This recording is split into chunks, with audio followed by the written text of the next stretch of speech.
A gente vai entrar nesse assunto aí, você iniciou o seu negócio, a gente vai passar muita dica pro pessoal que está nos assistindo. Porque esse é o teu perfil, esse é o seu perfil, geralmente você passa dica numa conversa, você passa dica, você gosta disso, isso aí é um perfil nosso também aqui. Sim. E por isso a gente se dá tão bem. Eu queria entender um pouquinho quem que é a pessoa do Jorge, como foi lá atrás para você. Essa sua paixão de empreendedorismo, ela vem de berço? Sua família já empreendia? Seus pais já empreendiam? Como que era antigamente? Eu imagino que Jorge vem de uma família nobre, né? Com recursos e tal, porque para ter um império desse que ele tem hoje então dentro tá da explicado. cidade, eu imagino que ele não... Tá explicado, meu editor moral, Lukaku Wolverine, tá explicado o sucesso dele. Será que foi isso? Muito pelo contrário. A gente vem de uma família muito humilde, que eu costumo dizer que a gente só não passou fome porque eu tenho até hoje, né, uma mãe muito guerreira que fazia de tudo para que os filhos não passassem fome. Mas, por exemplo, lá na minha casa a gente só comia carne no sábado, que era dia de feira, e aí meu pai trabalhando em São Paulo, mandando um pouco que podia, e a minha mãe fazia algumas coisas para vender, para poder sobreviver, e também costurava, né?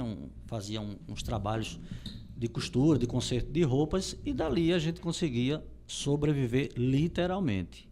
Tem uma história que eu conto, que uma vez virou um carro de mortadela na ponta do Rio Mamanguape. Sei. E aí foi aquela multidão de gente, rapidinho levaram todos os sacos de mortadela que tinha. E na nossa família não foi diferente. Foi parar um saco de mortadela inteiro na nossa casa. E amigo, e aí era mortadela de manhã, de tarde e à noite. No terceiro dia eu já não aguentava ver mortadela na minha frente. E hoje era mortadela. E hoje também. Eu não gosto nem de olhar para ela, porque eu lembro de tudo. Então por aí você tira como o negócio era difícil realmente. Mas aí vamos lá. Minha mãe fazia algumas coisas pra gente vender na rua. Certo. Como tapioca, acordar de 5 horas da manhã para sair de porta em porta vendendo tapioca. De tarde ela fazia arroz doce, que a gente vendia nas portas das oficinas. Nossa. Então, veja que mesmo sem a gente querer veredar por esse caminho, mas Tava sendo a plantado. necessidade acabou nos empurrando. Uhum. Então, ali a gente começa a ter os primeiros contatos com o cliente, né? Porque aí você precisa de algumas habilidades, você precisa conhecer o produto que você está vendendo. Porque quando o cliente pergunta, você precisa dominar o seu produto. Olha só. Isso já é um ensinamento, né? Preste atenção. E aí, eu lembro que com o tempo meu pai volta de São Paulo e ele traz algumas roupas e vira feirante. Começa a vender as coisas na feira. E aí, foi quando ele começou a me levar para a feira. E aí eu comecei a entender um pouquinho mais. Hoje, eu digo que o meu pai foi meu maior mestre, porque você quer aprender como atender uma pessoa, vá para o meio de uma feira livre. Por quê? Porque lá no meio da feira, você tem todo tipo de cliente. Você tem o culto, você tem o mais informado, tem o menos informado, e você tem que atender, e aí é outra dica que vai ficar, o atendimento, ele não pode ser igual para todo mundo. Isso. Eu já ouvi muita gente falando, o atendimento tem que ser igual. Não tem como ser igual. Não deve ser igual. Porque se você vende um produto e ele tem uma linguagem técnica muito complicada, como é que você vai vender aquele produto para uma pessoa que nem sabe como é que funciona o produto? Isso. Então a linguagem ela é muito técnica.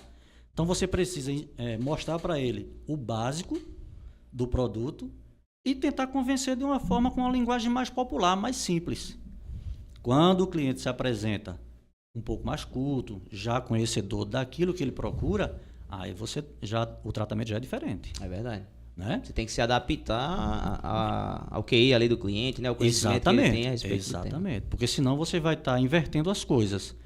Para o cara que tem pouca informação, você sendo muito culto, com uma linguagem muito técnica, e ele simplesmente vai dizer assim, eu quero saber como funciona, não, mas eu quero comprar, diga quanto parcela e tal, e pronto, acabou. Né? E entender que o mercado sempre vai existir esse tipo de cliente. Correto. Tem pessoas que não gostam de entender aqueles que é mais leigo, que não tem tanto conhecimento, né? Só que porque eu tenho muita informação, aí descaso, às vezes, com o cliente. Isso acontece em muitas lojas, né? Sim. De julgar o cliente pela aparência, pela né? forma que está vestido, pelo que fala, né? Ou seja, pelas características do cliente, né? Isso. Mas bacana, eu gostei já. Tá, e aí você foi já contando duas experiências interessantes que para mim é fundamental na formação empreendedora, Sim. que é essa habilidade de vender, né?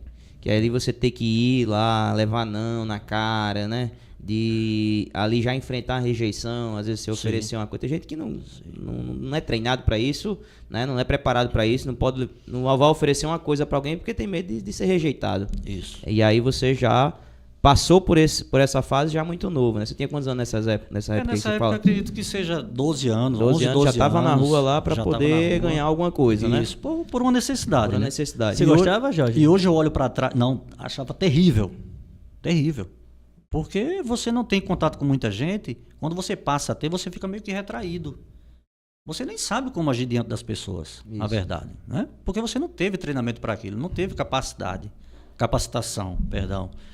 E aí tudo é muito difícil. Porém, toda dificuldade que você enfrenta faz parte do crescimento. Você vai construindo ali cada degrau do seu futuro. E onde é que eu vim entender isso? Lá na frente, dentro das minhas empresas, treinando funcionários, falando para eles o que eu passei, o tipo de cliente que eu tive que enfrentar e o que eu tive que fazer para conseguir passar por convencer, né? Convencê-los, exatamente. Mas vamos voltar. E aí, a gente precisava, na verdade, dobrar a receita. Porque a receita era muito pouca. E aí eu ficava o tempo todo olhando do lado o que é que eu posso fazer para ganhar mais um dinheirinho. E aí, a gente conheceu um rapaz que ele fabricava carrinho de lata. Até hoje ele fabrica ainda, seu Pedro, ali na Rua São João. Seu Pedro, ele fabrica carrinho de latas. Lata e madeira. E aí eu conheci seu Pedro exigia que a gente juntasse 52 latas de óleo. Hoje não tem mais isso, né? Nada de óleo. Não é nem do tempo de vocês. Não é. Pegou ainda? Tem que fazer dois, um do lado do outro para o óleo sair. Pronto. Aí tinha soja, salada e tal. Ah, eu tô lembrando agora, tá me vendo flash nesse negócio do óleo. Era em lata, Pode realmente. crer, né? Exatamente. Tem um que era acho que o mais antigo era o soja. Soja e salada. Eram os mais conhecidos. E aí tinha Concórdia, tinha todo tipo de óleo. E aí ele exigia 52 latas para trocar por um carrinho de lata.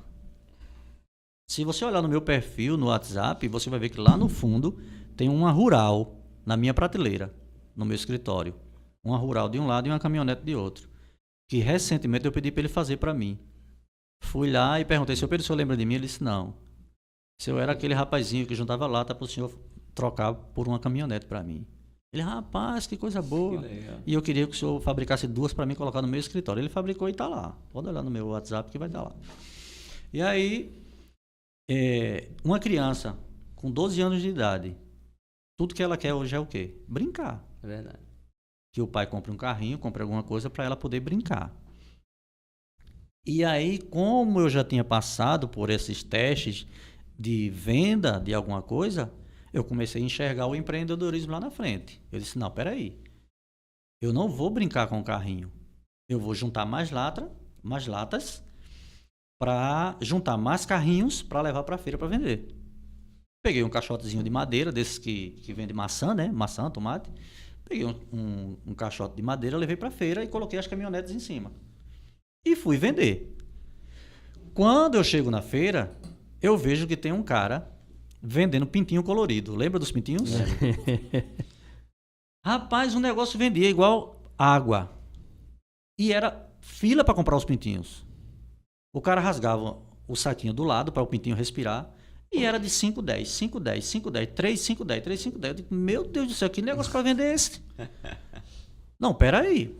Vendi as caminhonetes e fui lá conversar com o cara. Isso com 12 anos de idade. Imagine a cabeça da criança olhando lá na frente. E eu fiz uma proposta ao cara. Eu disse, amigão, eu percebi que você vende muito pintinho colorido. Só que você está só num ponto. Por que você não, na próxima semana não traz mais e eu vou para outro ponto vender para você? O cara olhou do lado e disse, rapaz, que negócio é esse aqui? Esse cara. Quem é Olha a esse? ousadia. Bacana. E aí, na outra semana, ele trouxe 2 caixas de pintinho a mais e eu fui para outro ponto. Fui para onde? Para frente do Instituto Moderno. Vender pintinho colorido. E ele ficava onde? E ele ficava na esquina do Armazém Paraíba hoje. É uma distância Que era considerável. mercadinho de Nezinho na época. Dá uns 300 metros, né, João? Ali de um para outro. Dá mais ou menos isso. Né? E aí, quando eu comecei a vender esse negócio, eu disse, rapaz, feira é um negócio sem fim, porque o que você trouxer, você vende. E aí, em feira, eu vendi verdura, fruta, tempero, mangaio, tudo que tu imaginar, fumo, cigarro, foi os últimos comércios que eu tive, e aí é onde entra o diferencial do negócio. Quando eu chego na feira, começo a distinguir os clientes, começo a fazer os atendimentos diferenciados, começo a aumentar a minha carteira de cliente. Agora você pare e volte um pouquinho no tempo. No meio de uma feira, um banco de madeira, um jovem colocar um banner com promoções e sortear liquidificador, ferro elétrico, ventilador. Olha a ousadia do garoto. Você fazia isso, gente? Fazia isso. Caramba. Cara, que legal. Porque eu olhava ao redor e disse, gente, como é que pode um negócio desse?